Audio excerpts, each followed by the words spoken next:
నమస్తే. నేను మీ జర్నలిస్ట్ వసంత్. భారతదేశంలో క్రికెట్‌కి ఎంత ప్రాధాన్యత ఉందో, ఎంత ఆదరణ ఉందో మనందరికీ తెలిసిన విషయమే. గత 10 ఏళ్లుగా క్రికెట్‌ని ఇండియాలో ఎక్కువ ప్రమోట్ చేస్తూ వచ్చాయి ఆ రాష్ట్రాల క్రికెట్ అసోసియేషన్స్.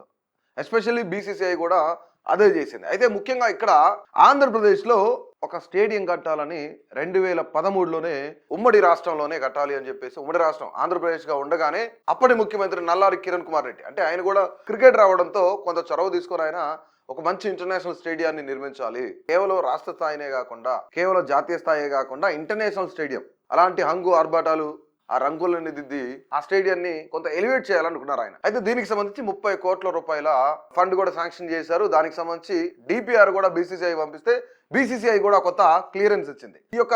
ఈ స్టేడియం 23 ఎకరాల్లో ఉందన్నమాట. అయితే దాదాపుగా 35,000 మంది కెపాసిటీతో ఈ స్టేడియం నిర్మించాలి. దట్టు ఇంటర్నేషనల్ కి సంబంధించిన టెక్నీషియన్స్ కానీ వీళ్ళందరినీ తీసుకొచ్చి ఇంటర్నేషనల్ హంగులు దిద్దాలి అని చెప్పేసి జాతీయ మ్యాచ్లతో పాటు అంతర్జాతీయ మ్యాచ్లు కూడా ఆడించాలనే ముఖ్యమైన ఒక కార్యాచరణతో ముందుకెళ్లారు. అయితే దీనికి సంబంధించి 30 కోట్ల రూపాయల బడ్జెట్ పెడితే ప్రస్తుతానికి 100 కోట్ల రూపాయలు అయింది. కానీ ఇంతవరకు స్టేడియం మాత్రం పూర్తి కాలేదు. సో దాని గురించి అసలు పూర్తి వివరాలు మనం చూసే ప్రయత్నం చేస్తే ఒకసారి Mangalagiri international cricket stadium project రాజకీయ పరిణామాలు మరియు ప్రభుత్వం మారిన ప్రతిసారి కూడా కొన్ని పరిణామాలు జరిగాయి. దాని గురించి మనం ఒకసారిగా డీప్ గా చెక్ చేస్తే ప్రాజెక్ట్ 2013లో ప్రారంభమైంది. దీన్ని ప్రతిపాదించింది ఎవరంటే ఆంధ్ర క్రికెట్ అసోసియేషన్ ఏసీఏ.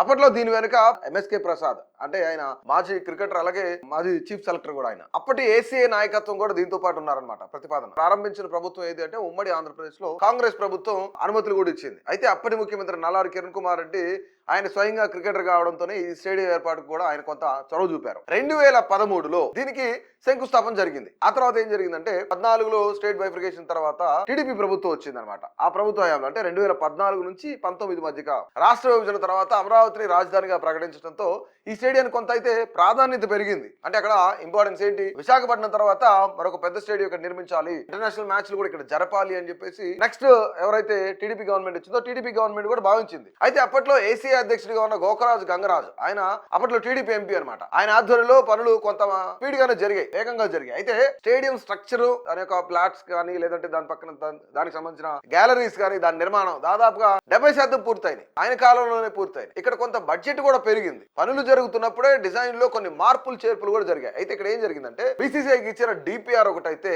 దాని తర్వాత డీటెయిల్డ్ ప్రాజెక్ట్ రిపోర్ట్ బీసీసీఐకి ఇచ్చింది ఒకటైతే దాని తర్వాత ఎవరైతే కన్స్ట్రక్షన్ కంపెనీకి అప్పచెప్తున్నారో ఆ కన్స్ట్రక్షన్ కంపెనీకి రావడంతో కొన్ని మార్పులు చేర్పులు జరిగినాయి. పూర్తిగా డిపిఆర్ చేంజ్ అయింది. అంతర్జాతీయ ప్రమాణాల కోసం అదనపు హంగులు చేర్చడంతో ఖర్చు కూడా పెరిగింది. దాదాపుగా మొదలు 30 కోట్లు అనుకున్నారు, అది 70 కోట్లు అయింది. అక్కడ నుంచి 100 కోట్ల రూపాయలకు చేరుకుంది. అదే సమయంలో నిధుల వినియోగం పైన కొన్ని అంతర్గత ఫిర్యాదులు కూడా మొదలయ్యాయి. అంటే ఇక్కడ ఏదో జరిగింది, నిధులు దుర్వినియోగం జరిగాయి, లేదంటే వీళ్ళు తింటున్నారు వాళ్ళు తింటున్నారు, కొన్ని అవకతవకలు జరిగాయి అనేది చాలా క్లియర్ గా అందరికి తెలిసిన విషయమే. కట్ చేస్తే 2019 తర్వాత 2019 నుంచి 24 మధ్య కాలంలో వైసీపీ ప్రభుత్వం హయాం నడిచింది అనమాట. అయితే వైసీపీ వచ్చిన తర్వాత ఏం జరిగింది, ప్రాజెక్టుల పనులన్నీ కూడా పూర్తిగా నిలిచిపోయినాయి. ఎందుకు, గతంలో టీడీపీ గవర్నమెంట్ హయాంలో కొన్ని నిధుల దుర్వినియోగం జరిగినాయి, అవకతవకలు జరిగినాయి అని చెప్పేసి చాలా ఆరోపణలు వచ్చాయి. కాబట్టి ఇక్కడ కొంత విచారణ కూడా ఆదేశించారు, విచారణకు కూడా. అయితే గత ప్రభుత్వాల హయాంలో ఏసీఏలో జరిగిన నిధుల దుర్వినియోగం పైన ప్రభుత్వం విచారణకు ఆదేశించింది. దీనివల్ల పనులు కూడా పూర్తిగా నిలిచిపోయాయి. అయితే ఇక్కడ కమిటీ కూడా మార్చారు. మళ్ళీ ఏసీఏ బోర్డులోకి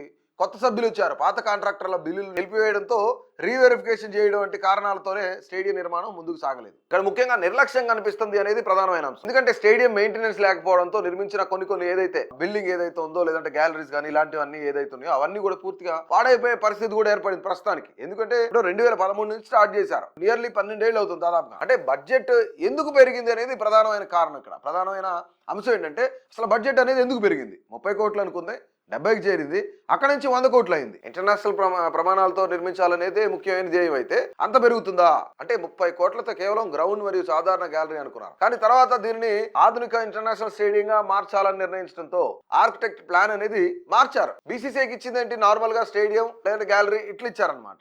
కానీ ఇక్కడికి వచ్చిన తర్వాత ఇంటర్నేషనల్ మ్యాచెస్ జరపాలి అని చెప్పేసి భావించింది గవర్నమెంట్. అయితే మెటీరియల్ ధరలు ఇక్కడ పెరిగాయి అనేది చాలా వాళ్ళు ఎవరైతే కన్స్ట్రక్షన్ కంపెనీలో వాళ్ళు కూడా చెప్తున్నారు. 2013 నుండి 23 వరకు సిమెంట్ స్టీల్ ధరలు ఏ విధంగా పెరిగాయని మనందరికీ తెలిసిన విషయమే. అంటే పెరిగాయి, దాదాపుగా 20-30% కూడా పెరిగినాయి అనేసి వాళ్ళు చెప్తున్న మాటలు. అయితే కాంట్రాక్టర్ల వివాదం ఏంటి ఇక్కడ అనేది చూస్తే ప్లాన్ వేరుగా ఉంది, తమకు అదనపు పనులు కూడా చేశాము, దానికి సంబంధించి అదనపు పనులకు సంబంధించిన బిల్స్ కూడా వాళ్ళు క్లెయిమ్ చేశారు, మేము ఎక్కువ చేశాం కదా, దానికి కూడా బిల్స్ ఇవ్వాలని చెప్పేసి. అయితే ఇక్కడ అప్పట్లో ఉన్న మరి ఏసీఏ ఏం చేసింది, ఆంధ్ర క్రికెట్ అసోసియేషన్ ఏం చేసింది, దాని ప్రెసిడెంట్ కానీ కార్యదర్శి కానీ అక్కడ ఉన్న గ్రూప్ సభ్యులు కానీ వీళ్ళంతా దాన్ని పర్యవేక్షించలేదు. పర్యవేక్షణ లోపం జరిగింది అనేది చాలా క్లియర్గా అర్థమవుతుంది. ఇక్కడ ప్రస్తుత పరిస్థితి ఏంటనేది మనం ఒకసారి చెక్ చేద్దాం. గతంలో ఏదైతే నిధుల దుర్వినియోగం జరగలేదా అనేది అది గవర్నమెంట్ ఇవన్నీ చూసుకుంటా ఉంటది. కానీ ఇక్కడ ఏంటి, ప్రస్తుతం 100 కోట్ల రూపాయల ప్రజాధనం వృధా అయిపోయింది అనేది ఒక చర్చ జరుగుతుంది. 2024 నుంచి 25 మళ్ళీ కూటమి ప్రభుత్వం అధికారంలోకి వచ్చిందంటే టీడీపీ, జనసేన, బీజేపీ వీళ్ళంతా కలిసి పోటీ చేశారు, అధికారంలోకి వచ్చారు. అయితే వీళ్ళు రావడంతో మరొక్కసారి ఈ స్టేడియం పైన కొంత దృష్టి పెట్టింది మంత్రి నారా లోకేష్ మరియు ప్రస్తుత ఏసీఏ ప్రతినిధులు. ఈ స్టేడియంను 2025 చివరి నాటికే పూర్తి చేయాలనుకున్నారు, కానీ అవ్వలేదు. ఇక్కడ ఐపీఎల్ కూడా నిర్వహించాలి, అంతర్జాతీయ మ్యాచ్లు నిర్వహించాలి అనేది లక్ష్యంగా పెట్టుకున్నారు. కానీ కూటమి అధికారంలో వచ్చినప్పటికీ కూడాను ఇది అవ్వని పరిస్థితి. అయితే మిగిలిన దాదాపుగా 50 నుంచి 60 కోట్ల రూపాయల నిధులను సర్దుబాటు చేసి పెండింగ్ పనులు ఏవైతున్నాయో ఇవన్నీ పూర్తి చేయాలనుకుంటున్నారు. అంటే ఇప్పటికీ 100 కోట్లు ఖర్చు పెడితే మరొక 50 నుంచి 60 కోట్లు, అంటే దాదాపుగా ఇది పూర్తిగా రెడీ అయ్యేపాటికే 150 నుంచి 160 కోట్లు పడుతుంది అనేది గవర్నమెంట్ అంచనా అనమాట. ఇంకా పనులు ఏం మిగిలి ఉన్నాయంటే ఫ్లడ్ లైట్స్ కానీ, లేదంటే ఇంటీరియర్ కానీ, పిచ్ ఫినిషింగ్ కానీ, వీటన్నిటిని పూర్తి చేయాలని చెప్పేసి కసరత్తు చేస్తున్నారు.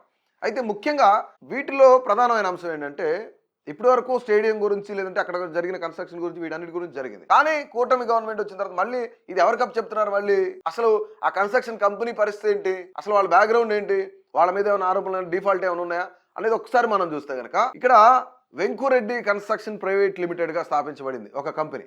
దాని తర్వాత పేరు మార్చారు, IVRCL infrastructure and projects limited అయింది అనమాట. పేరు మార్చారు. వ్యవస్థాపకుడు దీనిని ఇందుకూరి వెంకురెడ్డి స్థాపించాడు అనమాట. ఆయన కుమారుడు శ్యాంప్రసాద్ రెడ్డి కూడా వ్యవస్థాపక డైరెక్టర్లలో ఒకడనమాట.